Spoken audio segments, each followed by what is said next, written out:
Good evening, Rob. Can you confirm that you're able to hear us in council chambers? Yes, I can hear you. Wonderful. Thank you very much. You should be able to share your screen as well. So Okay, whenever okay, you're that's ready. good. Okay, thanks. I was okay. Well, fantastic to have an opportunity to speak with you this evening. I'm far south of you in Vancouver, and I'm just give me 1 second, and I'll pull up the document. Hello, can you hear me okay? It's Gladys. Yes. Okay, perfect. Just give us a minute. We'll start the meeting and then we'll go to the presentation. We were just waiting to Okay. get connected before we actually started things. Yeah, no Sorry for problem. that. Okay, now that we're in business, I'll call us to order. It's 5:05. This is Committee of the Whole. The town of Smithers acknowledges the Gitumden clan and the Wet'suwet'en people on whose unceded traditional territory we live, work, and play. And the public is notified the meeting is being recorded and webcast, a notice of which is on the bulletin board outside these chambers. And we do have an agenda with a supplemental. Just motion to approve, please. Councillor Raven, Councillor Buchanan, all in favor? Any opposed? And that's carried unanimously. Okay, now we're at the presentation.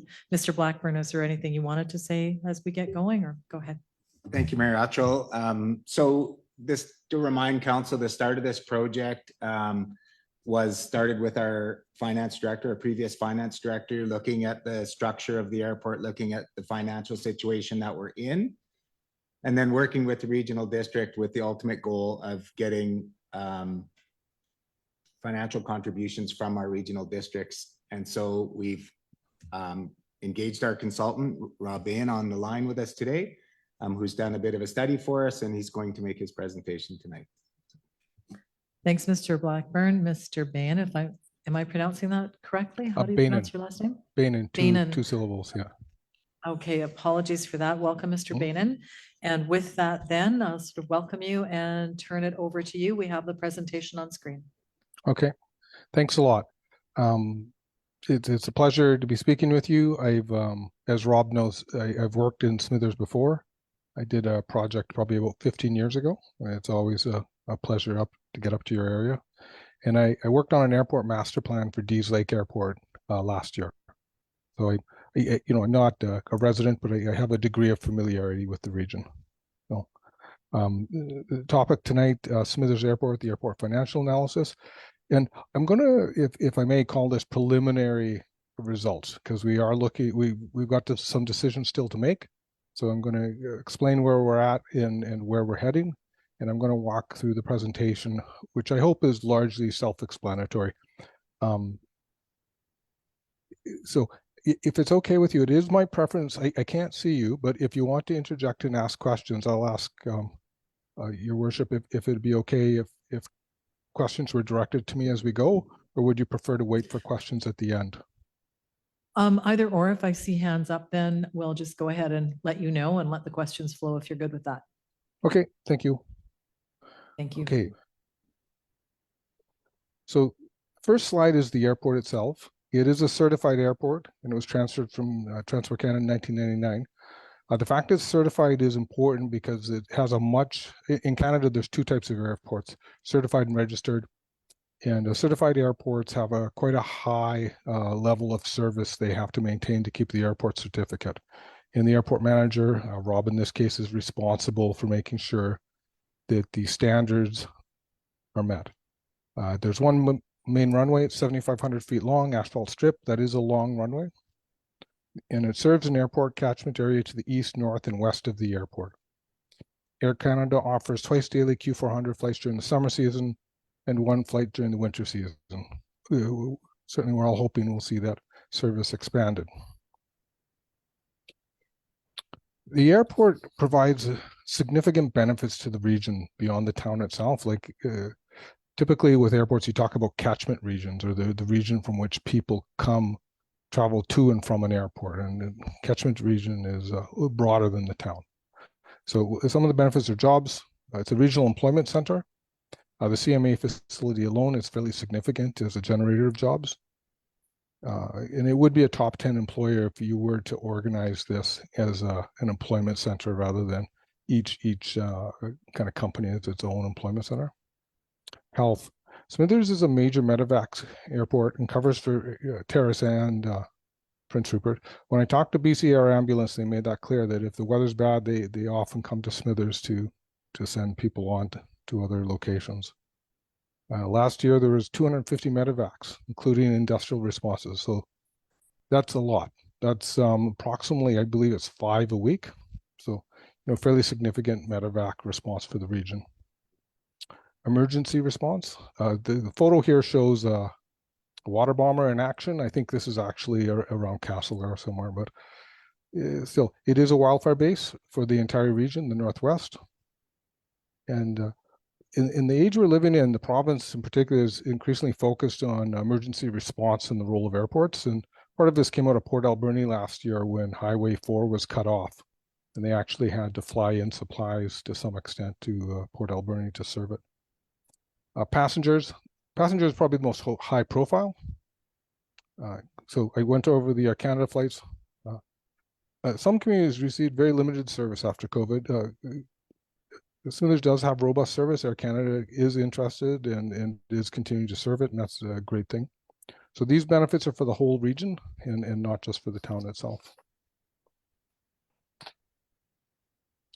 Airport context. So almost all airport, there's networks of airports all across Canada, floatplane bases, helicopter operations.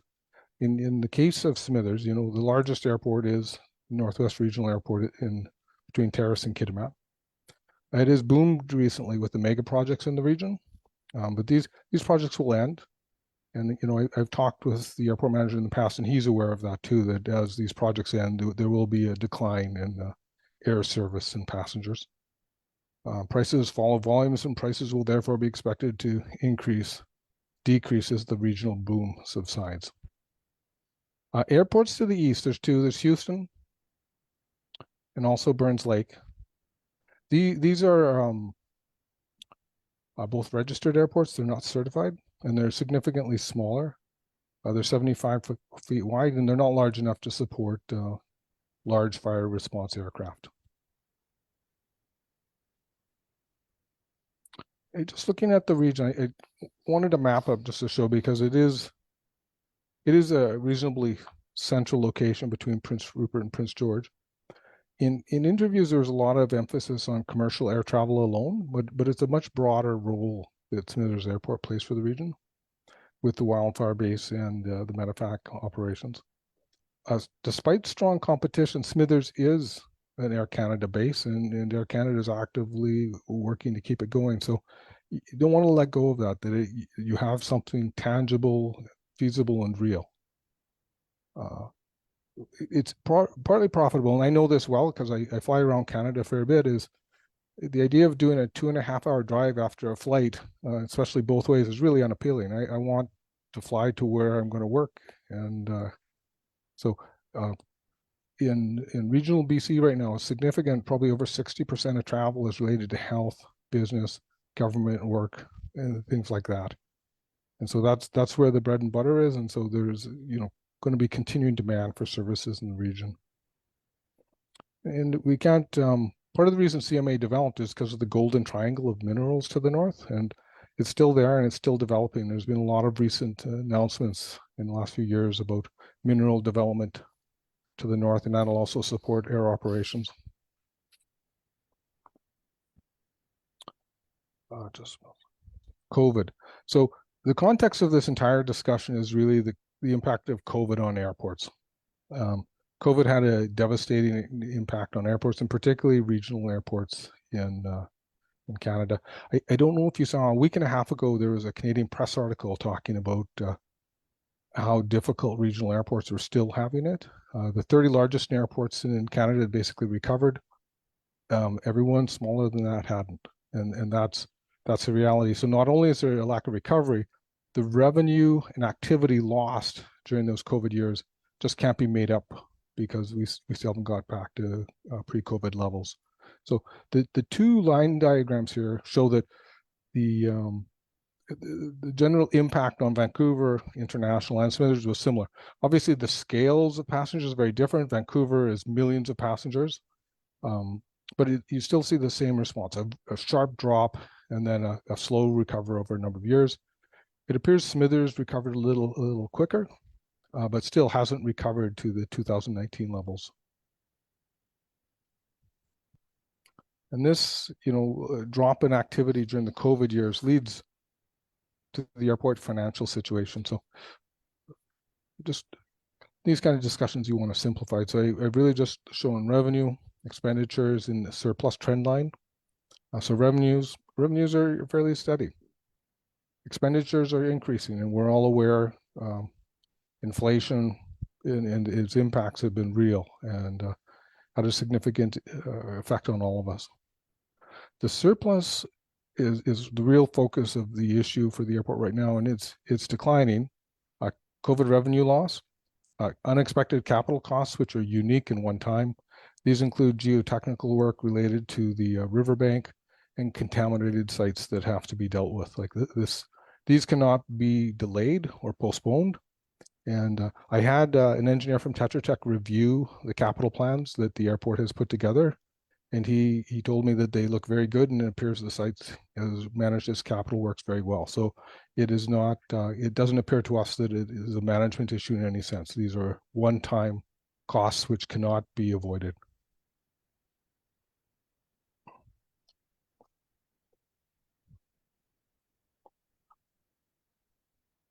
Options. So, when you've got a revenue hole, you have some options.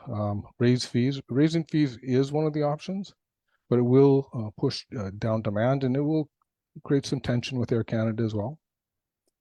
The airport improvement fee is now $30. A number of airports in Canada have moved to 40, but it would it create some downward pressures. There is price elasticity, so the higher prices go, the lower demand goes. It's a simple relationship. Reduce costs. This is very difficult. You have an airport operating certificate you need to maintain with Transport Canada, and you have you told them how you're going to operate the airport, and you have to continue to do that. It does not appear to be a site with a lot of opportunities for significant ongoing cost reductions. And so this is obviously a consideration for any organization, but I don't think there's any real quick fixes here on the cost side, the operating cost side. Seek alternate sources of revenue, and this has really been the focus of the discussion. And one option is working with the Regional District of Bulkley and Chaco, the RD.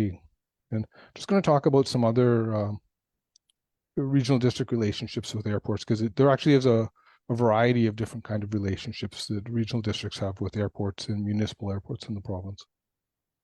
So pull this table together. As always, these PowerPoint presentations, I have a really big table that goes over a few pages, but everything gets simplified for a discussion like this. So there's 3 airports we decided to look at just for discussion purposes, a range of relationships. First is Quesnel. Second is Tofino Ucluelet on Vancouver Island. And the last is Terrace Northwest Regional. So our regional district role with Quesnel, the Cariboo Regional District is a financial contributor to the Quesnel Airport. The airport is operated by the city of Quesnel. So it's a very similar parallel relationship to what we're exploring with the town of Smithers. With Tofino Ucluelet, the regional district actually operates as the owner and operator of the airport and finances it directly. So a different role for regional district. The Cariboo Regional District actually operates a number of airports directly as well, but they're all registered airports rather than certified airports. In the case of Terrace, Terrace is operated by a society, and the regional district is one of the 4 owner organizations that owns the society. So it has a role. Financial contribution with Quesnel, it's an agreed upon annual rate. They have a funding agreement, and it was passed via a referendum, a regional district referendum. Tofino Ucluelet, the RD pays all fees. It's their employees that run the airport, and they cover the capital costs. With Terrace, the regional district makes no direct contribution. Backstop rule. So with Quesnel, there's none. With Tofino Ucluelet, the regional district's 100% responsible for the airport. With Terrace, there is the legal responsibility as owner. So ultimately, if the society went to hell in a handbasket, the RD would have to be part of the effort to backstop it. Airport guidance. So with Canal, there is a steering committee that was set up as part of the funding arrangement. With Tofino Ucluelet, the regional district, I can't remember what it's called, but ultimately it's the CAO that oversees it and reports to the board. In the case of Terrace, the regional district appoints directors to the site. I think it's one director. So Quesnel Airport, just because that seems the most parallel example to what you're looking at. It is a certified airport. It has scheduled service from CMA. It's been a certified airport in my memory since the 1990s, as long as I've been involved in this area. CMA provides service, Vancouver daily service. It's also a medevac airport like you are. The Cariboo Regional District has a contribution agreement with the city, and I have shared that with Jill and Rob. There's some legal agreements that they update from time to time as to how the relationship will work. And it was passed in a regional district referendum.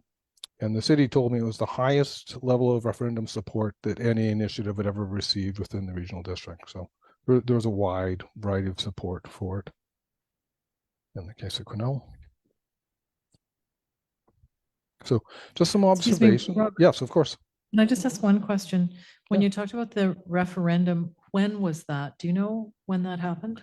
I don't remember off the top of my head, but I'm sure I've got it in my notes. Like it might be about a decade ago. It's not. It's in recent history, but it's not really recent. Okay, so before the pandemic, for sure. Yes. Yes. Okay, thank you.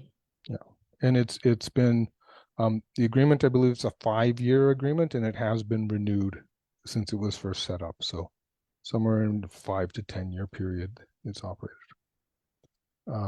So just high level observations. Smithers Airport adds benefits to the Northwest.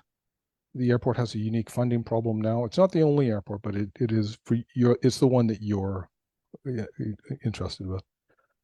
Working with the regional district works for many BC airports. There's also Fort Nelson, which has a the Rocky Mountain Regional. I can't remember. Anyways, it's a unique regional district community, combined body there. An agreement comparable to the Quesnel Cariboo Regional District one appears viable. It appears like a reasonable path to go down. So that is my presentation, and I'd be happy to discuss it further. Or like I said, these I would say are preliminary results. We've had more detailed discussions with Jill and Rob, and with the former finance director for the town. But I'll stop there. Thanks. Anyone at the table have questions, comments? Councillor Ray? Did you get to- Actually, sorry, maybe can we change the screen up so that Rob can see us? Yeah, I'll See if this stop works, so you'll sharing be able to this. see. Yeah, I can see. Yeah, I it. don't know if you could. Okay, Councillor Ray. Yeah, sorry, I realize this is a very surface level presentation. Did you come to a conclusion as to what kind of contribution we would need to keep the airport viable if we were to go with the RD? We've had some discussions, Rob, Jill and I, we have some ideas. At this first stage, I didn't want to put it forward, but I will just make a comment on the former finance director. His recommendation was a per person fee to be charged by the RD to everyone in the town in Area A. That was his recommendation. And it seems like a reasonable approach, because then it's even for everyone. And so that, I think right now is, my preferred approach, but it's open to discussion. We did talk with the RD as well, and they were open to discussion, but they didn't recommend an approach or anything. So, but that seems like a reasonable approach. Thank you. Thanks, Councillor Ray. Councillor Buchema.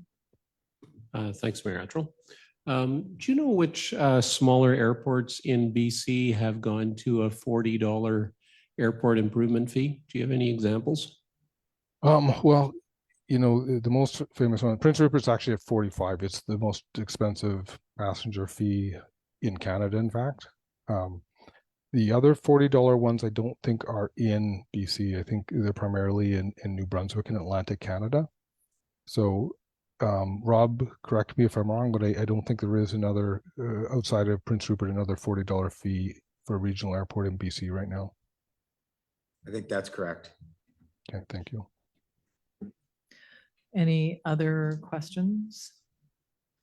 I'll look to Mr. Blackburn as well. I guess what I wouldn't mind just some help with, and maybe staff haven't gotten here, would be just in terms of next steps. So if you've had some preliminary conversations with regional district, you know, so it's one thing for us sitting at the table here to maybe come to a gut reaction of what the next steps would be, but perhaps you've already had some thought that way. So Mr. Blackburn. Thank you, Mayor Atchell. So you're exactly right in that we're not quite there yet.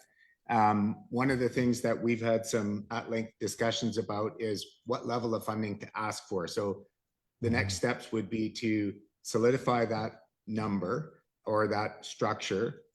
Again, work with Rob to go forward and redo the presentation to the regional district in hopes of getting buy-in. And part of that process is to have our council on board, knowing that it has implications to the town of Smithers as well. As Mr. Bayan has suggested, is that it's a per passenger fee that would reflect on the regional district, but it's going to also reflect on the citizens of Smithers as well. So before we get a new finance director, that's probably not going to happen. We really need that input from our finance director to make sure we stopgap the loss of, as we've seen in the presentation tonight, our revenues are increasing and our expenses are increasing, our revenues are staying static, and our reserves are dropping off. So the idea is to backstop those reserves so that we don't continue down this path where we can't pay our loan payments at the end of the day. And one of the things that I wanted to highlight, I made a couple of notes as we went through the presentation here, is that, you know, the airport itself or the town itself has not funded very much, if any, capital projects in the last 5 years. All the work we've done has been grant funded, and it's been very difficult. Like, there's so many small projects that we'd like to do. There's gate replacements, there's sign replacements, there's fence repairs. The list is long, long, long. And we just can't get to them because we don't have that stable funding. We're not able to do capital projects on our own. And part of that is because we're funding the operation out of what we normally would fund capital from. The other option that we've just gently touched on but not talked about at this level is the option of possibly adding a deplaned passenger fee. So right now we only collect the AIF. It's technically a per passenger fee, passenger facility fee, a PFF, for people who get onto the planes in Smithers. So an end plane fee, $30, but we don't collect anything from the passengers that get off in Smithers. A substantial amount of traffic that comes to Smithers is either through traffic. So I'll use Central Mountain as our example. They pick up passengers all through the province, come to Smithers, and they'll load a few more and carry on. Or they'll come to Smithers, spend the night, and then carry on the next day. So anybody that gets off the plane would then be charged a nominal fee. There are all kinds of options on how we might do that. We've had some preliminary discussions, but there might also be, and it might not be the right structure, but I'm just going to plant the seeds, that one of the ways we might be able to sell this is to possibly reduce the AIF that's in place now slightly, and then add a deplaned passenger fee, another facility fee on the other side. So the overall net gain to the airport would be increased, but the pain wouldn't be all felt by the passengers leaving Smithers. So a couple of points I wanted to get across. Yeah. And if I may, Rob and I had discussed this, and I think that is a reasonable approach as well. Mr. Blackburn, what would be helpful with that, I think, would be, you know, an update to the report that we had. This is going back a few years ago when we had the intern at the airport, I believe, and we had that good comparison of similar airports through the region. We had all the regional airports in our region, plus similar airports in the province. so that if a decision is made to change or increase a fee or add a fee, we know where we're sitting, and you know exactly why, in that we hear criticism about the fees. And without that sort of background information, it's hard to be able to say the fees are on balance, they're less, or we charge more of this, and if we charge more, why? So I saw you nodding, and I'm not sure where that Yeah. is in the plans, but I would say that's been a few years, and the landscape has changed so much. It would be really helpful to have that information to So I- help make a decision about an extra fee or an increased fee. So Go I ahead, Mr. could, Payne. I could easily add a table that assists. One of the difficulty with airports post devolution is that they charge fees in very different ways. So the discussions get complex. You know, think it'd be really simple, but it's not, because there's landing fees and there's per passenger fees and there's all this. But we can put together a table which will certainly compare, you know, Prince Rupert Terrace, Prince George, maybe Quesnel, you know, some really basic, I think, comparables, just so you can see where you stand. And what is often done with these kind of tables, you try and compare what the total fees would be for, say, a Q400 or, you know, a comparable aircraft, so you can see what is charged, because the per passenger fees sometimes they might be lower, but in fact the total fees are higher. It just gets a little more complex when you get into the details sometimes. Yeah, thanks for that. But it does feel like we're missing kind of a Mm. little bit of the story Okay. that would help make the decision, at least for me, Yep. sort of, you know, easier to understand why we might do one thing versus another. And that is mostly to be able to deal with the criticism that we Yes. hear about, you know, it's expensive, you know, someone will cite a fee and you don't really know where that fits into the whole melange of fees that we've got. Yeah. I will do that. Okay, I see Councillor Ray again. Sorry, that this is just a comment about that. One thing that struck me when we had that comparison before was how other fee that were advertising that their fees were lower, the hidden fees were higher. And now that we have a communications person, if we have that information again, it's maybe time to put it out where, yes, we have an airport improvement fee, but we don't have some of these other fees, or we have lower fees that are hidden. I think council made kind of a conscious decision to make our fees more upfront, so that we weren't hiding them from customers, passengers. The other thing, I think, you know, once we get into budget, is to just really examine that airport improvement fee, because part of it was added strictly to pay for the airport, and that'll come off the books, not quite a while, but eventually it will. And so that plays in a little bit to how much we're going to need to collect somehow in order to make the airport viable in the meantime. Thanks, Councillor Bray. Well, just that last part, you're talking about the modernization project. Is that what you meant? Okay. Yeah, I think that's an important piece, you know, as you work through this, Mr. Blackburn is thinking about what is the story that we tell about our airport. We heard, you know, we have learned this summer, just in terms of the passenger rates, the scheduled airfare rates, that they're better than they used to be. How do we get that story out? It'd be lovely if the carrier did that marketing for us, but I think we're going to have to do it on our own. And just relating back to budget, it would be, you know, we need to have some finances available if we want to be able to market the story of the airport, to be able to do that. So that's a budget question as well.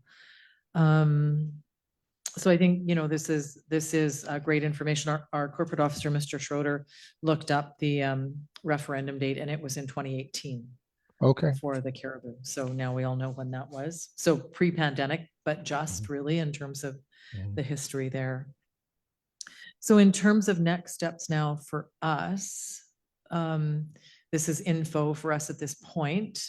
And what do you imagine as sort of the timeline going forward, or when, you know, if there's going to be a recommendation to either meet with the RD or to what you're planning to bring to council? So ahead, Mr. I'm Black. going to, here's my thoughts, and I'll defer to Ms. Barrowman.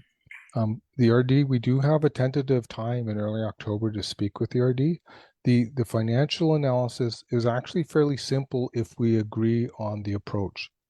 Do you know what I mean by that is if you need $10 and $2 is going to come from this source and $4 is coming from that source, and you've got, you know, a $4 gap, and these are your options, you can actually calculate what you want fairly quickly. Like we can move quickly.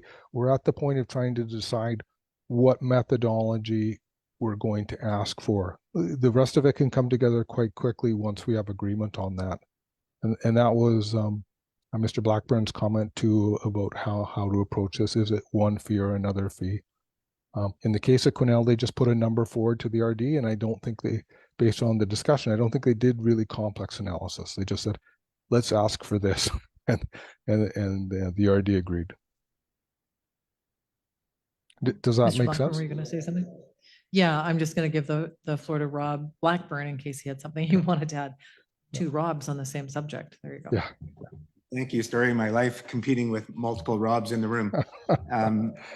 So yes, the next steps will be that we will come with a number. We'll formulate where we're at with that funding gap that we're talking about. We'll work with our new finance director as soon as they get here to come up with exactly what does that mean, so that we, and following Mr. Bainen's comment, that we want to make sure we get it right. We don't want to just ask for some number and then find out in a year and a half or 2 years that it's not actually covering the gap. So we want to do a little bit deeper dive, figure out what the number is that's missing, and then we can talk about the structure, and we'll come back to council and say, okay, this is the final analysis. Now that you've heard the initial presentation, understanding basically where we're at, I think what the RD is looking forward to hearing is that the town is doing a good job of the finances of the airport. There isn't a lot of room to cut, and that we do need that local support or the regional support. So really, I think I'm fully on page with Mr. Bain that we need to just get the number and then move it to the regional district, and that date is already set for October. So between now and October, we'll be coming back with a suggested number. Hopefully council's on board with that, and then we can move forward to the meetings with the RD. Okay. Councillor Buchanan, then Councillor Ray, and then I have a question as well. Thanks, Mayor Attrell. I don't know if anyone in the room is able to answer this, but when are we done paying for the airport modernization project? I know there isn't a finance person sitting across the room right now, but perhaps the mayor or Councillor Ray or Mr. Blackburn know that answer? I think from the look on all of our faces, you're asking a question in absence, unless Councillor Ray remembers. He's looking like I think maybe mid 2030s, mid to late 2030s. Mr. Blackburn's nodding his head, but you're not going to hold any of us to that date because the right Well, I person's think not we- in. I think we went 20 years Okay, from thank when you. we did it. Councillor Ray? Yeah, just through to Mr. Blackburn. I had heard kind of just the RD putting a levy on just Smithers and Area A. Is that set in stone as well, or would that be something that we could discuss when the numbers come and before it gets taken forward to the RD? Because there's just more than Area A and Smithers that's benefiting from our airport. There's also Houston, Area B. My area knowledge isn't that great, but yeah, there are other ones. Talca, yes. Mr. Blackburn? Thank you. Through to Councillor Ray. The idea is to first start with the Area A, they're our closest neighbor, and then once we have the structure in place, we would be able to start to lobby the other areas, including Kitimat, Stikine, sorry, because of Whitsett is actually in Kitimat, Stikine, and Kitwanga as well, and we do have a lot of traffic from that side as well. So it certainly benefits the entire region, even though it's not all in one regional district. But the first step would be to go after Area A. Good. I guess the other piece, and this is probably more about the discussion, would be being able to fully describe the value for the money. So earlier on, Mr. Bain, you were talking about, it's the second slide, the airport benefits to the region. And I think this is really an important piece. Just recently when we were getting ready for a meeting with Air Canada, reaching out to, folks in how I would describe our region, which might be from, Hazelton to Houston, even Burns Lake, people who might use the airport. you know, hearing their stories about why they might not use Smithers, including how they used to once upon a time. So if, as communities, we understand, you know, what's at stake in the, you know, the worst case scenario is what if we couldn't maintain the airport? What if we lose it? What's the cost to everyone? Like, without putting it in those sorts of dire statements, but just understanding, like, here is the value that your community gets if we think about the wildfire situation, which we're keenly aware of at this time of year, and, you know, the medevac portion, but also just the lure that the airport can provide for professionals in terms of recruitment, for healthcare, education. Like, there are those, you know, they're kind of intangible, but they're really tangible when push comes to shove, to say that, you know, we're able to attract people because of this connectivity to the Lower Mainland. Like, I think those value statements help when the next statement is, you know, in exchange for this, we're needing your support, your financial support, but here's why this actually makes good sense. So there's a bit long of a statement, but hopefully you understand what I'm trying to say. Yeah, if I may, I just add one comment. I worked on a master plan, airport master plan for Bella Coola a few years ago, and the New Hulk had actually done a survey, and it was their view that up to 35% of all traffic out of that airport was health related. Now, we don't have those numbers, but, you know, having that knowledge is still really, really valuable. The importance of being able to get cancer care or other kinds of care and have specialists or nurses come into the region stuff. You just can't overstate that. Agreed. Okay, any other questions? Mr. Schroeder? Thank you, Mayor. I briefly took a look and it looks like 2037 is the date that the principal on the airport revitalization debt runs out. Thank you. Mr. Schroeder is answering our questions as we go. That's perfect. Thank you very much. Any other questions, council? Ms. Barrowman, Mr. Blackburn, anything else? Mr. Baden? No, Okay. it's been a good discussion. Yeah, thanks. It's good. It's good to be looped in. I appreciate, you know, the conversation and getting the update, and also hearing the October date. Sounds far away and is actually very close. Yeah. So, yeah, thanks for keeping your eye on that target for us. And yeah, we'll leave it kind of in your court to connect with us when it's the right time, you know, through Mr. Blackburn, Mr. Dewar, and we'll be eagerly awaiting the information to try to do our part to move this along to the conclusion we all know we need. So, okay, thank you. Thank you. Good night. Good night. Bye-bye. Okay. Anything else before I move to close this meeting? I'm at one last look. All righty, then I'm going to go to the motion to close, and then we'll give Mr. Banstra a moment. He's waving. Okay. Thanks for joining us. Okay. Enjoy the rest of your evening. Okay.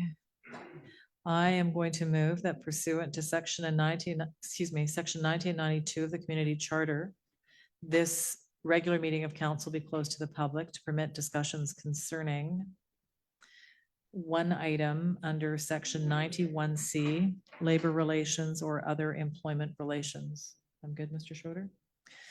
May I have a seconder? I had Councillor Buchema. All in, what's that? I don't need a seconder.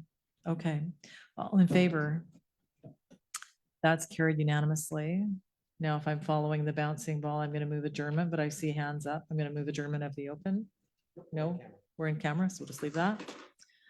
Okay. And we'll just hold for 5 minutes here. Or 1 minute. Okay, yeah, if you need a quick break, go ahead and take it.